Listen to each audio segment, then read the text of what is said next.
میں محمد نعمان نعیم کو دعوت دیتا ہوں کہ وہ آئیں اپنا عنوان بیان کریں۔ نعمان نعیم۔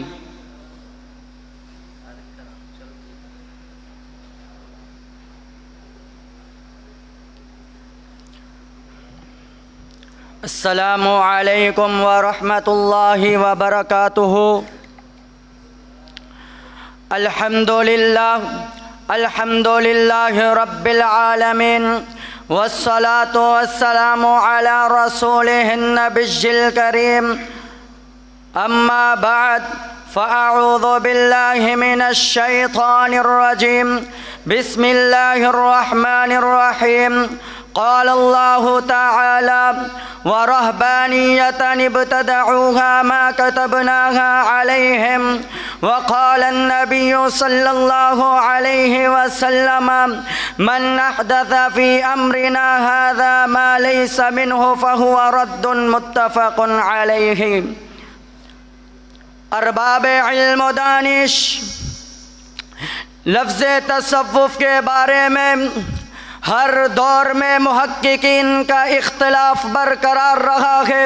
کوئی اسے اسلام کا احسان قرار دیتا ہے تو کوئی اسے اسلام کی روح قرار دیتا ہے، کوئی اسے محبت الہی سے تعبیر کرتا ہے تو کوئی اسے خدمت خلق کے نام سے موسوم کرتا ہے، جبکہ امام ابن تیمیہ رحمہ اللہ مجموع الفتاوی میں یہ بات تحریر کرتے ہیں، لفظ الصوفیت لم یکن مشہورا فی القرون الثلاثہ، جس کا دین اسلام کے ابتدائی ادوار میں کوئی نام و نشان نہ تھا۔ ارے علماء کرام، اگر میں فقہ کے اصول کے مطابق کہوں تو یہ بات بے جانا ہوگی۔ لا اصل لہ ولا حقیقہ۔ عزیزان من، مذہب تصوف جس کی تعلیمات اور فلسفے، اوراد اور رسکار، حصول معرفت اور فنا کی منزلوں تک پہنچانے کے طرق کا تعلق امور ہندی، فارسی اور مذاہب مانوی سے ماخوذ اور مشتق ہے، جبکہ دین اسلام ایک مکمل ضابطہ حیات ہے جس کی تعلیمات بھی اظہر من الشمس ہے۔ لیکن رب ذوالجلال کی قسم ہے، افسوس صدے افسوس، دین اسلام کے نام پر پروپوگنڈے کرنے والے، دین اسلام کے خلاف طرح طرح کی سازشیں کرنے والے، غلیظ اور کفریہ اور شرکی عقائد رکھنے والے، یہ مذہب تصوف اپنانے والے، جنہوں نے آیات قرآنی سے غلط استدلال کرتے ہوئے توحید الہی کا قلقمہ کرنے کی کوششیں کی۔ ارے علماء کرام، ذرا دیکھو نہ دیکھو، ان کی سورہ فاتحہ کی تفسیر میں الحامد والمحمود والعابد والمعبود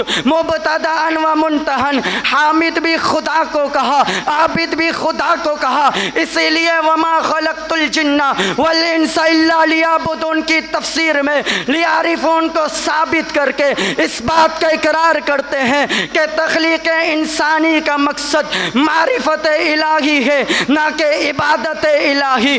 ارے علماء کرام، بات یہاں پر بھی ختم نہیں ہوتی۔ عقیدہ وحدت الوجود کی تصدیق اور تائید میں اس نقطہ نظر کو تقویت دینے کے لیے مختلف حدیث کو وضع کیا گیا۔ کبھی اس حدیث کو پیش کرتے ہیں من عرف نفسہ فقد عرف ربہ، تو کبھی اس حدیث کو پیش کرتے ہیں ما رأیت شیئا الا رؤی اللہ فیہ، العیاذ باللہ، کائنات کی ہر شے میں خدا کی ذات موجود ہے۔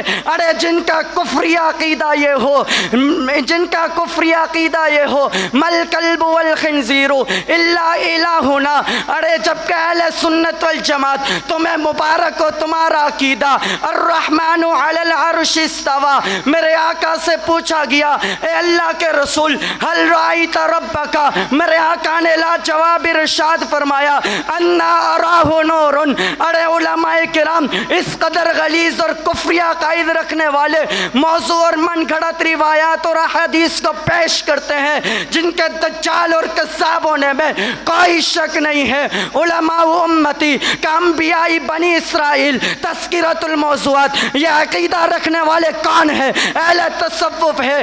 ارے اس قدر غلیظ اور کفری عقیدہ اللہ کے ذو خود نمائی سے متعلق کنت کنزا مخفیا فاحببت ان اعرف فخلقت خلقا، کائنات، انسان اور عقل سے متعلق صوفیہ کی بیان کردہ من من گھڑت اور موضوع روایت جو دوسرے مذاہب کے افکار کے ہم آہنگ ہے.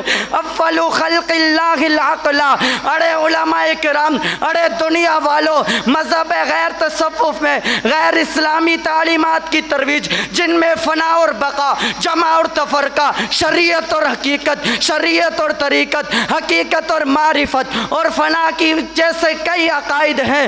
رب ذوالجلال کی قسم ہے، دنیا والوں دین اسلام کے پلیٹ فارم پر جمع ہو جاؤ، کامیابی تمہارے قدم چومے گی، کیونکہ یہ مذہب اسلام اعتدال پسند مذہب ہے، جہاں حقوق اللہ کی پاسداری کا حکم دیتا ہے وہاں حقوق العباد کی پاسداری کا بھی حکم دیتا ہے، جہاں انفرادی عزت کا حکم دیتا ہے وہاں اجتماعی عزت کا بھی حکم دیتا ہے، جہاں عبادت اور ریاضت کا حکم دیتا ہے وہاں ازدواجی حیات کا بھی حکم دیتا ہے، جہاں خلوت کا حکم دیتا ہے وہاں جلوت کا حکم بھی دیتا ہے. ارے جہاں عبادت اور ریاضت کا حکم دیتا ہے، محبت اور مودت کا حکم دیتا ہے، اخوت اور مساوات کا حکم دیتا ہے، عدل و انصاف کا حکم دیتا ہے، تجارت اور کاروبار کا حکم دیتا ہے. رب ذوالجلال کی قسم ہے، مذہب تصوف اپنانے والوں کان کی کھڑکیاں کھول کر کے سن لو، تم دنیا کی نظر میں تو محبوب بن سکتے ہو لیکن خدا کی نظر میں محبوب نہیں بن سکتے.